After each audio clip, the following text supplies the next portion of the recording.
Okay, so let's talk about one of our most powerful and sometimes scariest emotions, anger. We're going to dig into this really cool link between ancient wisdom and modern psychology. You'll see how a text that's thousands of years old basically gives us a clinical step-by-step breakdown of how we lose control, and more importantly, what we can do about it.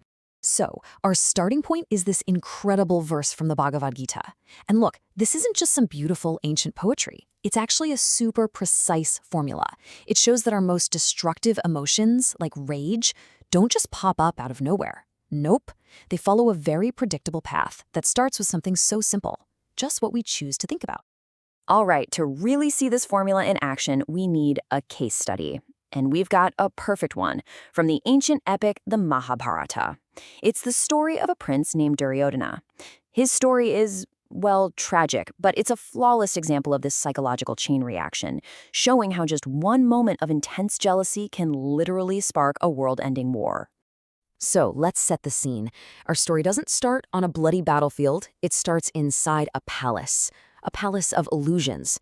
This place is the flashpoint. It's the exact moment where all of Duryodhana's simmering envy is about to just ignite and set him on a collision course with total disaster.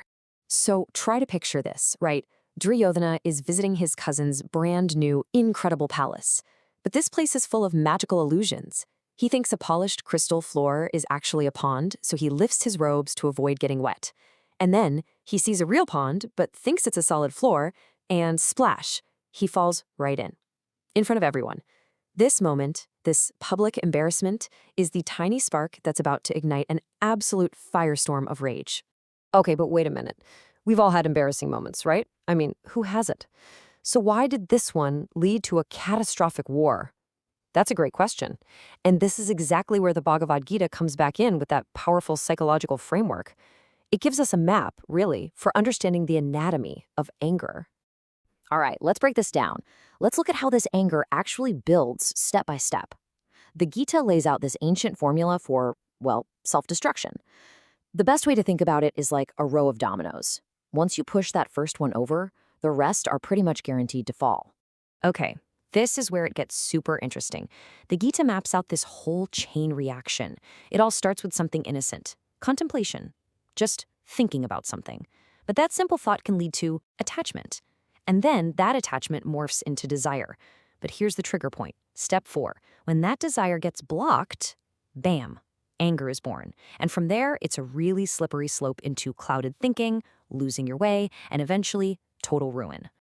And if we apply this to Duryodhana, it's like a perfect overlay for his downfall. He goes down every single rung of this ladder. First, he contemplated his cousin's wealth and power. It's not that different from how we can get obsessed scrolling through someone's perfect Instagram feed. Then he became attached to his own status, his own sense of being the best. That led to desire. He wanted to humiliate them and take what they had. His fall in the palace, that was the blockage. That's what triggered the massive surge of anger. And that anger led straight to delusion, seeing his family as mortal enemies. He completely forgot his duties, forgot they were kin, and his plotting led directly to his own ruin. It's a textbook case. These actions don't just happen in a vacuum. The Gita actually points to specific personality traits that fuel this whole downward spiral. We're talking about things like arrogance, pride, and just plain harshness. It calls these demonic or asuri qualities. Now, don't get too caught up in the word demonic. Think of them as the negative, ego-driven forces inside all of us, the things that pop up when we're ignorant of who we really are. And Duryodhana, he's pretty much the poster child for these traits. But wait a second. Is anger always bad? Is it always destructive? I mean, what about righteous anger? Well, this is where the Gita introduces a really important distinction, a contrast that can completely change how we think about this emotion. Okay, so here's the key takeaway. It's not the anger itself, it's the source and the purpose of the anger that matters. Look at Duryodhana. His anger comes from ego, jealousy, greed. The goal, to humiliate and destroy. The outcome, total catastrophe. But then you look at someone like Krishna in the same story. When he shows anger, its source is completely different. It comes from dharma, from a sense of righteous duty. The purpose, to protect people and restore balance. And the outcome is justice. Same emotion, totally different results. So this word dharma is super important. Krishna's actions are all rooted in it. Now, it's a tricky word to translate directly into English, but you can think of it as the right way of living or your personal duty. It's like the universal natural laws that keep things in harmony, not just for society, but for you personally. It's about doing the right thing, not just what your ego wants you to do. Okay, I know what you might be thinking. This is all a cool, ancient story, but what does it have to do with my life today? Well, what's amazing is that these ancient principles have incredible parallels in modern psychology. We're about to see how ideas from thousands of years ago are literally being proven right in scientific labs today. Yeah, I know. It sounds like a riddle, right? What does a marshmallow have to do with an ancient epic? The answer is pretty much everything. It all boils down to those very first steps in that chain reaction of anger we looked at, that whole sequence of contemplation, attachment, and desire. In other words, it's all about impulse control. You've probably heard of this one, the famous Stanford Marshmallow Experiment. It perfectly illustrates what the Gita teaches about delayed gratification. So the Gita talks about two kinds of happiness. One kind is super sweet at first, but turns to poison later. The other kind feels like poison at first, it's tough, but turns into nectar in the end. The kids who could wait for the second marshmallow, they were choosing the nectar later path. And that ability to handle the poison of waiting, to control that first impulse, is the absolute core skill you need to stop that anger chain before it even gets started. So, if controlling our impulses is the key, what's the best way to do it? What's the antidote to acting on all these destructive emotions? Well, it's to get so completely absorbed in a constructive action that your ego just kind of fades into the background. And you know what? Modern psychology has a name for this exact state. It's called flow. It's when you're in the zone, totally immersed, and just loving the process itself. And guess what? The Gita has a formula for getting into that flow state. It's called karma yoga. And the instruction is pretty radical.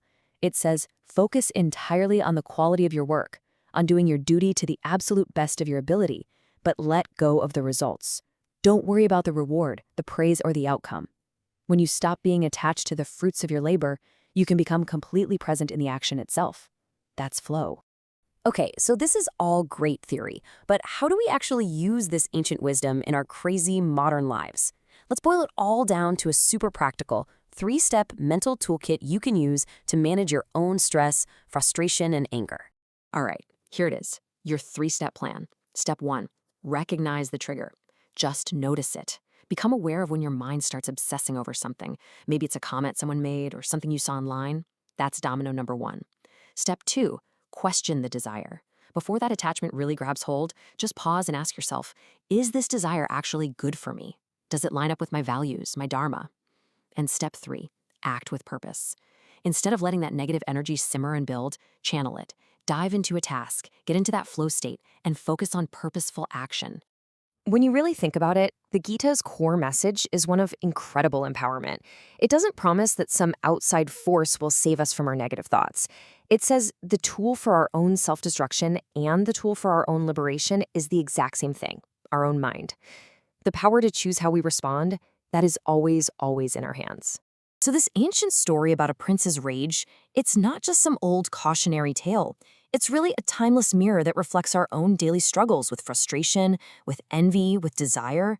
The path from a simple thought to total disaster is laid out for us, but so is the path to becoming the master of our own mind. The real question is, which path will you choose?